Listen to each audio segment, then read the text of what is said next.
Good day to you. Hope you're having a wonderful day. I want to speak to you about gluttony. Now, gluttony, we associate that with and define that as excessively greedy eating, or being fond of something, excessively fond of something, always wanting something.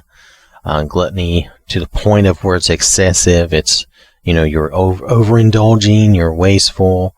It's associated with like greed and idolatry, in that it becomes almost like the only thing you care about. It's obsessive.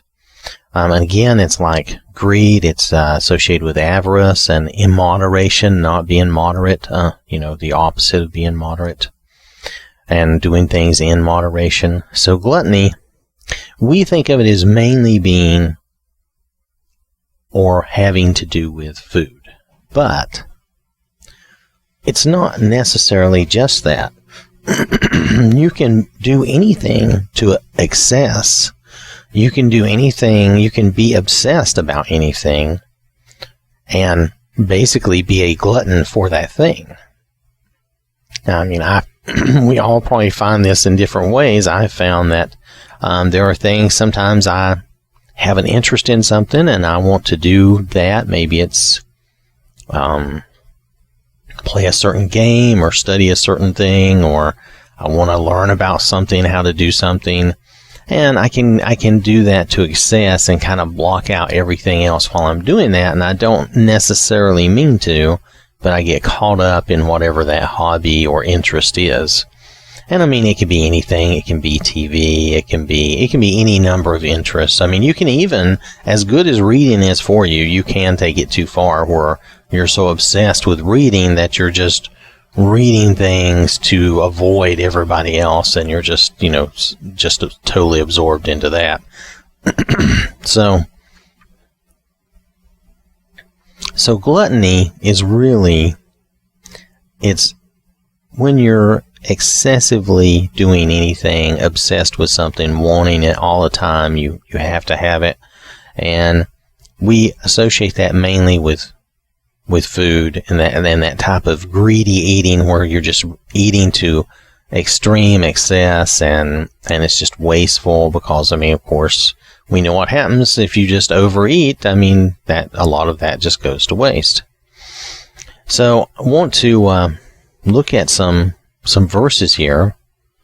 I want to look at Proverbs chapter 23, verses 20 and 21.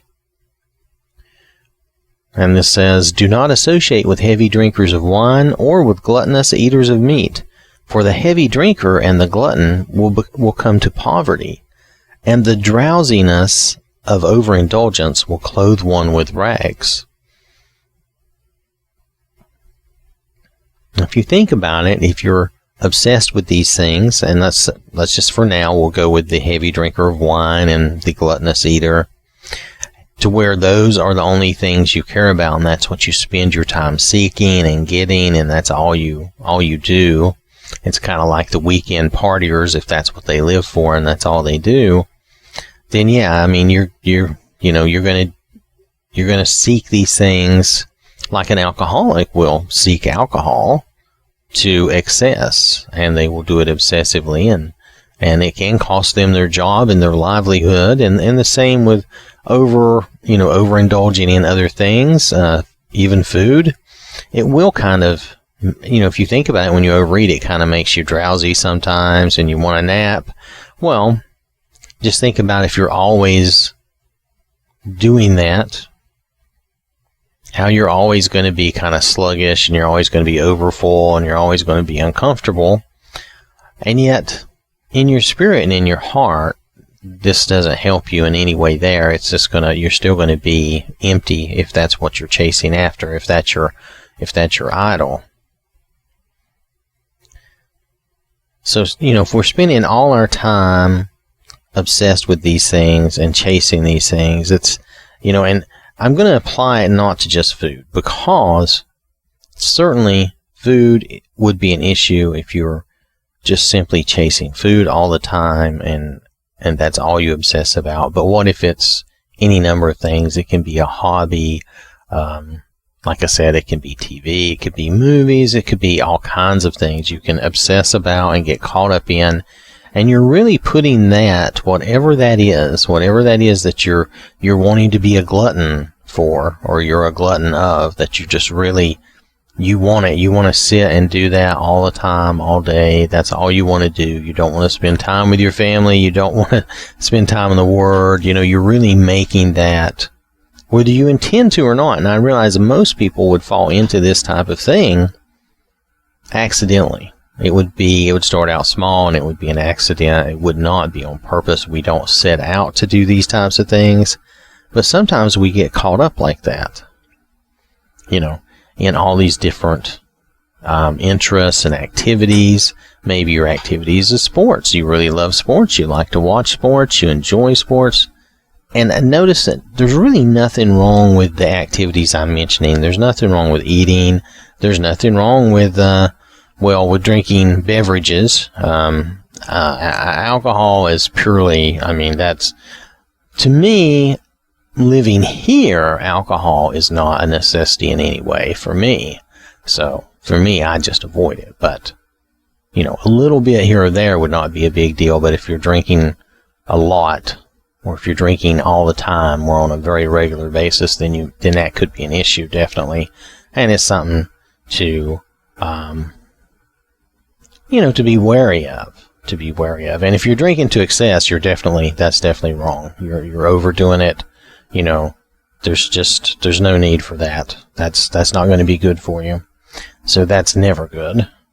But most of the things I'm talking about, and I'm relating this to, being like hobbies and interests, things we enjoy. Maybe you enjoy westerns, Western books, or Western movies, or, any number of things that you might enjoy. You might enjoy history, science, all these things, and they're all good. All of these things are fine, and they're good, and it's good to be involved and learn about those. But when you take it to excess, when you obsess about something and that becomes your everything, then it's a problem, because then it's kind of a greed situation, a kind of selfishness, and then it's kind of an idolatry situation, because you're putting it in front of God and in front of your family and everything else. So it's just something that you allow to take over your life in a way. So, let me read 1 Corinthians chapter 6, verse 12. Everything is permissible for me, but not all things are beneficial. Everything is permissible for me, but I will not be enslaved by anything and brought under its power, allowing it to control me. So, here Paul is talking about we are free under Christ. We are free to enjoy the things of the earth, the things of this world, the good things. Of course, we don't want to be enjoying, bad things. But in general, everything is good because, we can eat the foods we like and what we want to eat, and we can enjoy, the beverages we like, and we can enjoy, like, good, wholesome TV and good, wholesome movies, and, where you can find such things. We can enjoy some good entertainment, and we can enjoy doing, the types of things we want to do, sports and things like that. All that is good for you and permissible. However, we don't want to be enslaved by anything. And see, when you become a glutton, when that gluttony kind of takes over and you become just greedy for that thing and you want it to excess and you obsess over it and it becomes your idol, that becomes your God, so to speak, then that's when it's a problem. Now it's really enslaving you.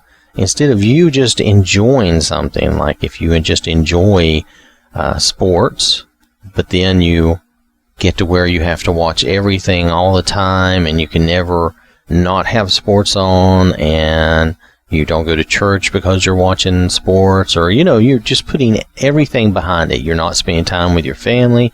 If you're obsessing too much and doing these things to excess, that is a form of gluttony. And, this would apply to food as well still, and drinking anything to excess too. Even non-alcoholic, it could just be sugary drinks, but if you're drinking them, I didn't realize it, but when I was younger, I was drinking like soda all the time, or pop as I would call it back then, but I was drinking that all the time, and I didn't realize it, but I was really being just sort of a glutton for that. That was all I drank all the time, and that's a lot of sugar and a lot of intake, and I got a big belly from it, so that was a problem for me. Alright, so I want to read Proverbs chapter 25, verse 16. Have you found pleasure sweet like honey? Eat only as much as you need. Otherwise, being filled excessively, you vomit it. So, this is another example of waste. If you overindulge, which, gluttony is, it's overindulging in anything. But if you overindulge, it goes to waste. With food, you may throw it up.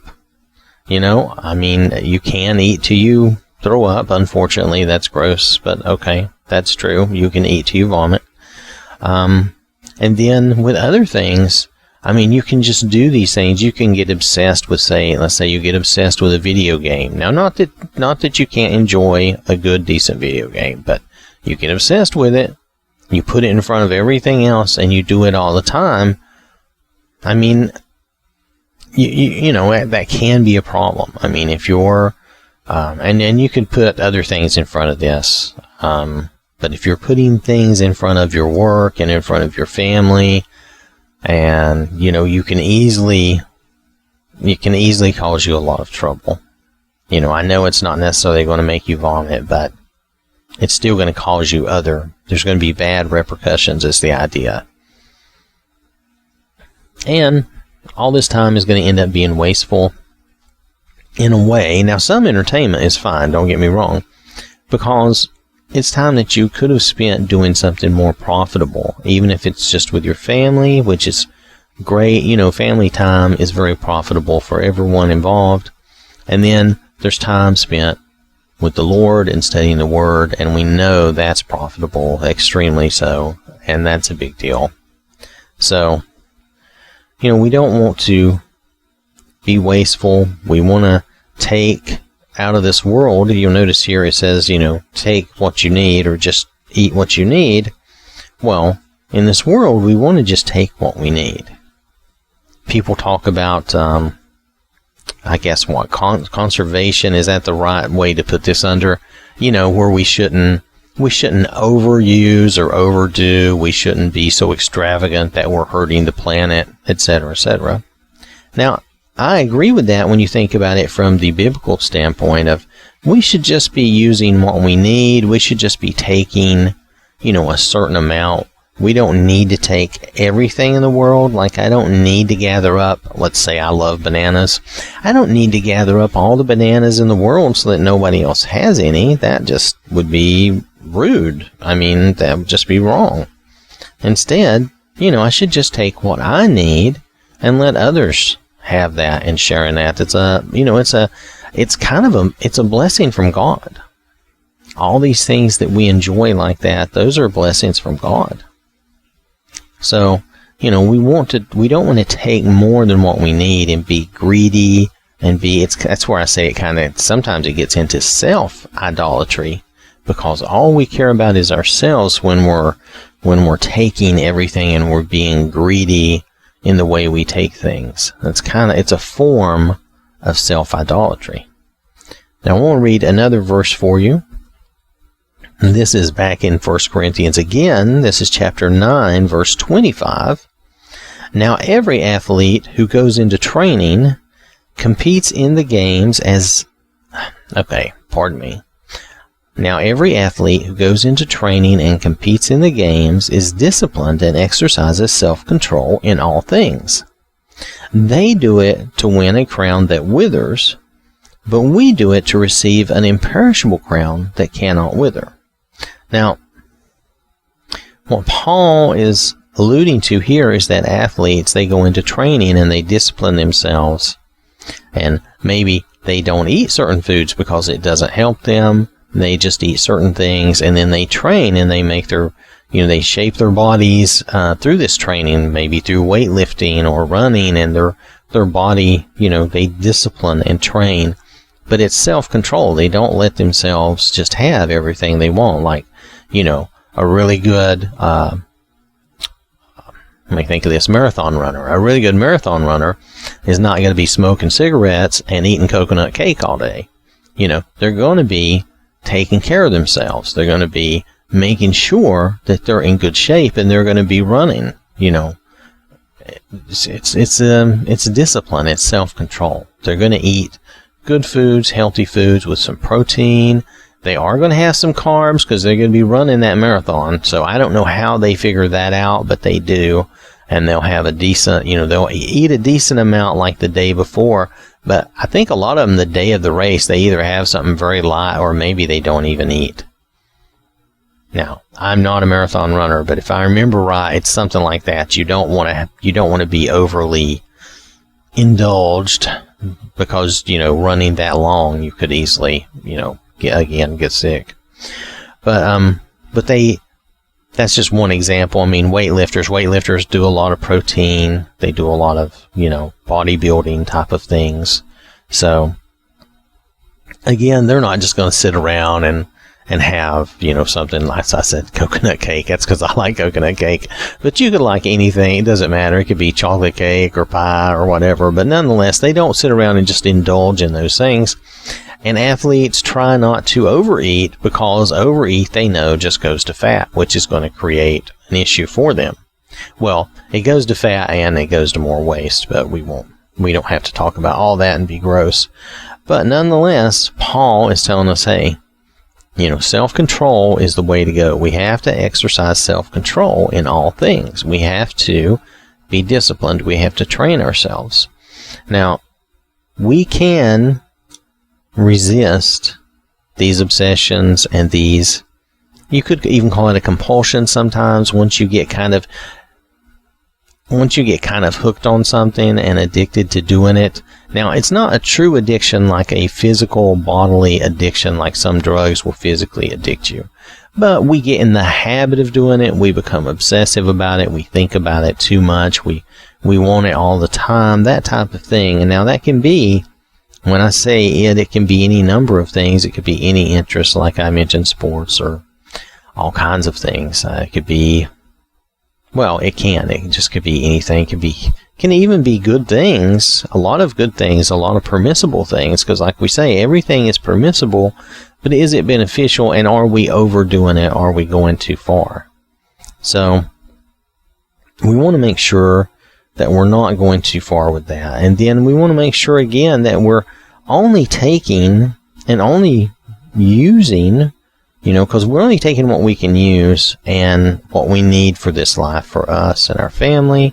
And okay, anybody might go over a little bit, and that would be understandable. You may be accidentally, for instance, let's say you're planning a picnic and you accidentally take a little extra bread or a little extra this in case something gets ruined. That's fine. We're not talking about that. It's fine to prepare and have a little extra of stuff. Like when I pack to go on a trip, I always pack just an extra shirt or two in case I have an accident or anything. You never know when you're going to spill something on yourself or something crazy. That kind of thing, that's fine. That's not being to excess. But being excessive is when you're really being wasteful and you're overindulging, and it's kind of a greedy, immoderate, as in no moderation. You're out of control.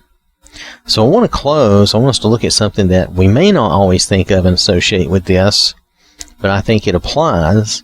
If we look in Luke chapter 12, verses 16 through 20, and this is, Jesus is going to tell a parable. Then he told them a parable, saying, there was a rich man whose land was very fertile and productive. And he began thinking to himself, what shall I do, since I have no place large enough in which to store my crops? Then he said, this is what I will do. I will tear down my storehouses and build larger ones, and I will store all my grain and my goods there, and I will say to my soul, Soul, you have many good things stored up, enough for many years.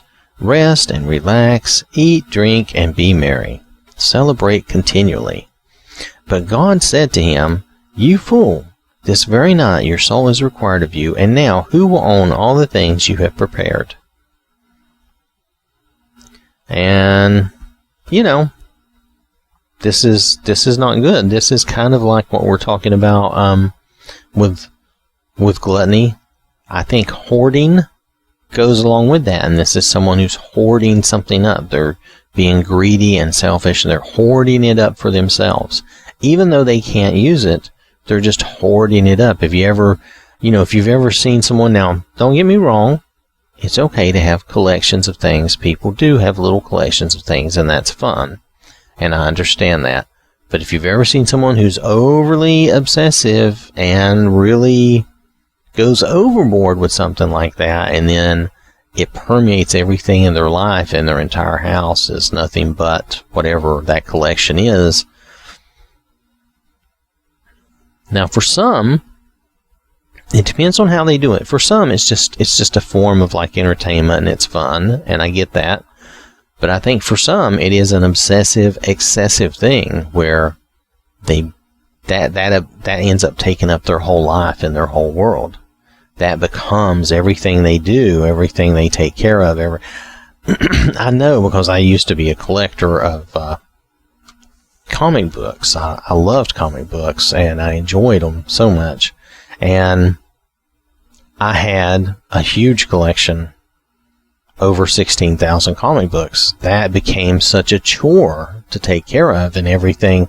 And over time, I realized that was just an excess. That was way too much of any one thing. That was just way too much. It took way too much time to keep track of, and I was so involved in all this stuff it's overindulgence, definitely, to a degree that was insane. In my opinion, okay? In my opinion, that was just way overdoing it. So, I don't have that anymore, but just saying, I know something about that type of thing where you want to collect things, and you want to collect it, and you want to buy it, and you obsess over it, and you want to have this one and that one, and you want to complete this collection, and it becomes too important, too much to you, and you put it in front of things that you shouldn't.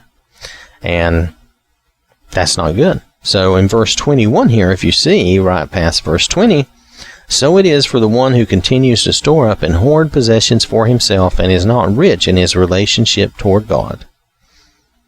Right. You're going to store up all this stuff. You're going to hoard up all this stuff. And then what good is it going to do you in the end? Share things, the wealth and whatever it is. Share things with your family. Share things with others. You don't need to hoard everything up for yourself, So, gluttony, again, to go back to our original statement, gluttony is very akin to greediness, avarice, and idolatry, in that it can be partly self-idolatry because you're being selfish and greedy, and it can be idolatry of the thing that you're obsessed with, whether that be food, or in my case, it was maybe collecting comics, or maybe you have another hobby. Like I said, it can be any number of things that you've just allowed to get out of hand. It's definitely good to have hobbies and enjoy things and entertainment and learn about things. All those things are very good. We have to be careful we don't fall into excess. We have to make sure that we are disciplining ourselves and training ourselves. It's a mental thing. And remember that these things in moderation, all of these things in moderation are fine. It's, as long as it's a good, wholesome thing. I mean, we know the difference in what's good and bad. But like sports, watching sports, all that's fine in moderation when you're not, putting that in front of God and in front of your family and things of that nature. So, we just want to keep that in mind. It's an easy trap to fall into because we think of gluttony as only being food. But I see it as being more. I see it as being more than just that. It's an attitude. Like this guy was hoarding. It relates to hoarding. If you just hoard up a bunch of stuff, and I think we've all seen or heard of these people who just hoard up junk, not even anything good, but just a lot of junk in their houses until they can hardly live because they don't want to get rid of anything. Now, in their case, I think a lot of them have mental, emotional issues that need to be worked out, or they have some sort of, mental health problem. But we can all be guilty of stuff similar to that, like me with my collection, and maybe other things. So we want to be careful that while we have, some entertainment and we have some hobbies and some good things like that, we want to be careful that we don't let that override our lives and become our life and block out God and our family. We want to make sure we always keep time and keep place for God and family, and then ourselves. Or some people say Jesus, others, yourself. They say joy. And that's how we want to look at things. We want to make sure we're putting others first. So, all right. I hope that has been helpful to you. I want to thank you for listening. Hope you have a wonderful day. May the Lord bless you and keep you safe. And remember, God loves you.